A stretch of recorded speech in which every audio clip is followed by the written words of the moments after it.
ও আমার সম্মানিতা মা বোনেরা, আপনারা অনেকেই তাহাজ্জুদ নামাজ পড়তে চাচ্ছেন, কিন্তু সঠিক নিয়ম না জানা থাকার কারণে অনেকের কাছে এটি কঠিন মনে হচ্ছে। আজকে আমি অতি সহজে শিখিয়ে দিব তাহাজ্জুদ নামাজ কখন আদায় করতে হবে, কত রাকাত আদায় করতে হবে, নিয়ত কিভাবে করতে হবে, কোন কোন সূরা দিয়ে এই তাহাজ্জুদ নামাজ আদায় করতে হবে এবং সর্বনিম্ন কত রাকাত এই তাহাজ্জুদ নামাজ আদায় করতে হবে। তাহাজ্জুদ নামাজ একবার আদায় করা শুরু করলে কি লাগাতার আদায় করতে হবে, পরবর্তীতে আদায় না করলে কি কোনো ক্ষতি হবে? শুধু তাই নয়, আজকে আমি একজন মাদ্রাসা শিক্ষার্থীর মাধ্যমে প্র্যাকটিক্যালি শিখিয়ে দিব এই তাহাজ্জুদ নামাজ কিভাবে আদায় করতে হয়।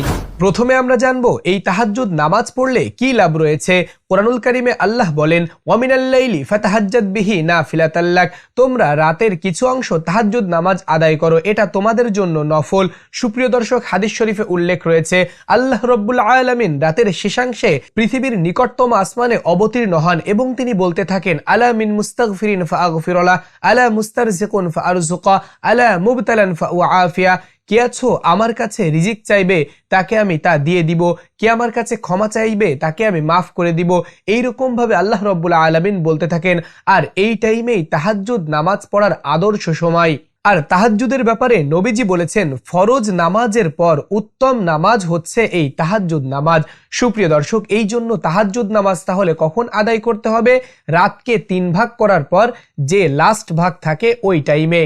আর পবিত্র রমজানে তাহাজ্জুদ নামাজ আদায় করা আরো সহজ হয়ে গিয়েছে, কারণ সাহরি গ্রহণের জন্য আমরা ওই টাইমে উঠে থাকি, অর্থাৎ রাতের শেষাংশে একটু আগে উঠে আমরা যদি এই মহিমান্বিত নামাজটি আদায় করতে পারি তাহলে আমরা অনেক বেশি লাভবান হতে পারবো। এবার আমরা জানবো এই নামাজ একবার আদায় করলে পরবর্তীতে লাগাতার আদায় করতে হবে কিনা। যেহেতু কুরআনুল কারীমে উল্লেখ রয়েছে নাফিলাতাল লাক, এটা তোমাদের জন্য নফল। আর নফল নামাজ একবার আদায় করলে বারবার আদায় করার কোনো প্রয়োজন নাই। আপনার ইচ্ছা হলে আপনি আদায় করবেন, ইচ্ছা হলে ছেড়ে দিবেন, আপনার কোনো ক্ষতি হবে না। এবার আমরা জানবো এই তাহাজ্জুদ নামাজ কত রাকাত আদায় করতে হবে। হাদিস শরীফে উল্লেখ রয়েছে, সলাতুল লাইলি মাসনা মাসনা, রাতের নামাজ 2 রাকাত করে আদায় করতে হবে। যেহেতু এটা 2 রাকাত করে আদায় করতে হবে এবং নফল নামাজ, এই জন্য এর কোনো নির্দিষ্ট রাকাত সংখ্যা নাই যে এত রাকাত আদায় করতে হবে।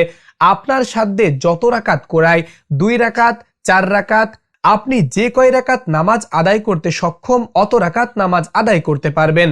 এবার আমরা জানবো নিয়ত কিভাবে করতে হবে। নিয়ত করবেন, আমি কিবলামুখী হয়ে তাহাজ্জুদের 2 রাকাত নফল নামাজ আদায়ের ইচ্ছা করলাম। আমি কিবলামুখী হয়ে তাহাজ্জুদের 2 রাকাত নফল নামাজ আদায়ের নিয়ত করলাম বা ইচ্ছা করলাম, যে কোনো একটা কিছু বললেই হবে। সুপ্রিয় দর্শক, এভাবেই আপনি নিয়ত করে দাঁড়িয়ে যাবেন। কোন কোন সূরা দিয়ে এই নামাজ আদায় করতে হয়? হাদিস শরীফে নির্দিষ্টভাবে অমুক সূরা দিয়ে নামাজ আদায় করতে হবে এটা উল্লেখ হয়নি। আপনার যে সূরা মুখস্থ রয়েছে ওই সূরা দিয়ে এই তাহাজ্জুদ নামাজ আদায় করতে পারবেন। অর্থাৎ প্রথমে আল্লাহু আকবার তাকবীরে তাহরিমা বলে হাত বেঁধে সানা পড়ে নিতে হবে। এরপর আউযু বিল্লাহ বিসমিল্লাহর সহিত আলহামদুলিল্লাহি রাব্বিল আলামিন থেকে ওয়ালা দাল্লিন আমিন পর্যন্ত পড়তে হবে। এরপর আপনার যে সূরাটি মুখস্থ রয়েছে ওই সূরাটি মিলিয়ে এরপর রুকু করতে হবে, রুকু থেকে সোজা হয়ে দাঁড়াতে হবে, সেজদা করে আবার 2 নম্বর রাকাতের জন্য দাঁড়িয়ে সূরা ফাতিহা পড়তে হবে, সাথে সূরা মিলাতে হবে, রুকু করতে হবে, সেজদা করতে হবে, বসে পড়তে হবে। বসে তাশাহুদ, দুরূদ শরীফ, দোয়া মাসুরা পড়ে ডান দিকে বাম দিকে সালাম ফিরিয়ে এই তাহাজ্জুদের নামাজ সমাপ্ত করতে হবে। ভয় পাওয়ার কোনো কারণ নাই, আমি আবার প্র্যাকটিক্যালি এই তাহাজ্জুদ নামাজ কিভাবে আদায় করবেন সেটা শিখিয়ে দিব। এবার আমরা জানবো মোনাজাত কখন করতে হবে। যখন একেবারে তাহাজ্জুদ নামাজ সমাপ্ত হয়ে যাবে তখন আপনি মোনাজাত করবেন। সুপ্রিয় দর্শক, মোনাজাতের বিষয়টা ভিডিওর শেষে আরেকটু বিস্তারিত বলবো। চলুন এবার আমরা প্র্যাকটিক্যালি দেখে নেই এই তাহাজ্জুদ নামাজ কিভাবে আদায় করতে হয়। নিয়তটি আবারও বলে দিচ্ছি, আমি কিবলামুখী হয়ে তাহাজ্জুদের 2 রাকাত নফল নামাজ আদায়ের নিয়ত করলাম। আল্লাহু আকবার, সুবহানাকাল্লাহুম্মা বিহামদিকা ওয়া তাবারাকা ইসমুকা ওয়া তাআলা জাদ্দুকা ওয়া লা ইলাহা গায়রুক, আউযু বিল্লাহি মিনাশ শাইতানির রাজীম, বিসমিল্লাহির রহমানির রহিম, আলহামদুলিল্লাহি রাব্বিল আলামিন, আর রহমানির রহিম, মালিকি ইয়াউমিদ্দিন, ইয়্যাকা না'বুদু ওয়া ইয়্যাকা নাস্তাঈন, ইহদিনাস সিরাতাল মুস্তাকিম, সিরাতাল লাযীনা আন'আমতা আলাইহিম গায়রিল মাগদুবি ولا الضالين آمين. بسم الله الرحمن الرحيم. قل أعوذ برب الفلق من شر ما خلق ومن شر غاسق إذا وقب ومن شر النفاسات في العقد ومن شر حاسد إذا حسد. الله أكبر. سبحان ربي العظيم. سبحان ربي العظيم. سبحان ربي العظيم. سمع الله لمن حمد ربنا لك الحمد حمدا كثيرا طيبا مباركا فيه. الله أكبر. سبحان ربي الأعلى. سبحان ربي الأعلى. سبحان ربي الأعلى. الله أكبر. رب اغفر لي وارحمني وعافني واهدني وارزقني. الله أكبر. سبحان ربي الأعلى.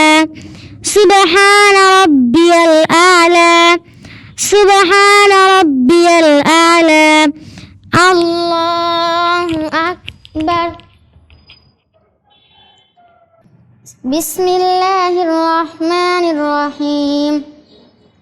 الحمد لله رب العالمين الرحمن الرحيم مالك يوم الدين إياك نعبد وإياك نستعين اهدنا الصراط المستقيم صراط الذين أنعمت عليهم غير المغضوب عليهم ولا الضالين آمين.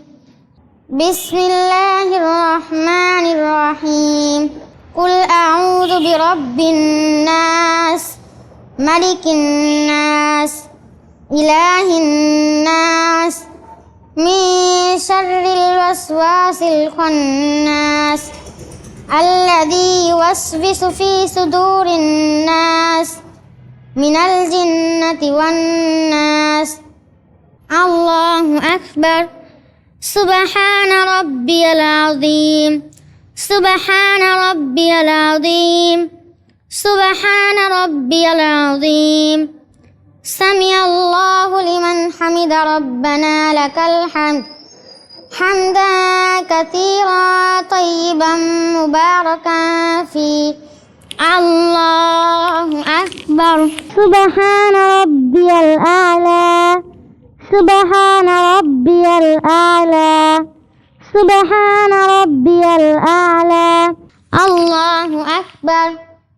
رب اغفر لي وارحمني وعافني واهدني وارزقني. الله أكبر. سبحان ربي الأعلى. سبحان ربي الأعلى. سبحان ربي الأعلى. الله أكبر. التحيات لله والصلوات والطيبات. السلام عليك أيها النبي ورحمة الله وبركاته. السلام علينا وعلى عباد الله الصالحين. أشهد أن لا إله إلا الله وأشهد أن محمدا عبده ورسوله. اللهم صل على محمد وعلى آل محمد كما صليت على إبراهيم وعلى آل إبراهيم إنك حميد مجيد. اللهم بارك على محمد وعلى آل محمد كما باركت على إبراهيم وعلى آل إبراهيم إنك حميد مجيد. اللهم إني ظلمت نفسي ظلما كثيرا ولا يغفر الذنوب إلا أنت فاغفر لي مغفرة من عندك وارحمني إنك أنت الغفور الرحيم. الرحيم السلام عليكم ورحمة الله السلام عليكم ورحمة الله। সুপ্রিয় দর্শক, এভাবে দুই দুই রাকাত করে আপনার ছাদে যত রাকাত কোলায় নামাজ আদায় করার পরে একেবারে শেষে গিয়ে মোনাজাত করতে হবে। হাত উঁচু করতে হবে এই বুক বরাবর, হাতের তালু আসমানের দিকে থাকবে এবং হাতের আঙ্গুলগুলো স্বাভাবিক নিয়মে এভাবে থাকবে। সুপ্রিয় দর্শক, এরপর আপনি কোন দোয়া পড়বেন মোনাজাতের ভেতর, আপনার যদি কোনো আরবি দোয়া মুখস্থ থাকে সেগুলা পড়তে পারেন। আর মোনাজাত শুরুর সময় অবশ্যই আলহামদুলিল্লাহি রব্বিল আলামিন এই প্রশংসামূলক বাক্যটি দিয়ে মোনাজাত শুরু করতে হবে। এরপর আপনি বাংলাতে আরবিতে আপনার মনের ইচ্ছাগুলা আল্লাহকে বলবেন। এরপর একেবারে শেষে গিয়ে মোনাজাত যখন শেষ তখন আবারও আল্লাহর প্রশংসা ওয়ালহামদুলিল্লাহি রব্বিল আলামিন বলে মুখমণ্ডলে হাত এভাবে ডলে দিতে হবে। সুপ্রিয় দর্শক, এভাবেই আপনি মোনাজাত সমাপ্ত করতে পারবেন। আর এরই মধ্য দিয়ে শেষ হবে তাহাজ্জুদ নামাজের আনুষ্ঠানিকতা। কেমন লেগেছে ভিডিও নিচে কমেন্ট সেকশনে আপনার মন্তব্য জানিয়ে যাবেন। সম্পূর্ণ ভিডিও জুড়ে আপনাদের সঙ্গে ছিলাম আপনাদেরই প্রিয় ভাই আমি হাফেজ মাওলানা সাব্বির হোসাইন। আসসালামু আলাইকুম ওয়া রাহমাতুল্লাহ।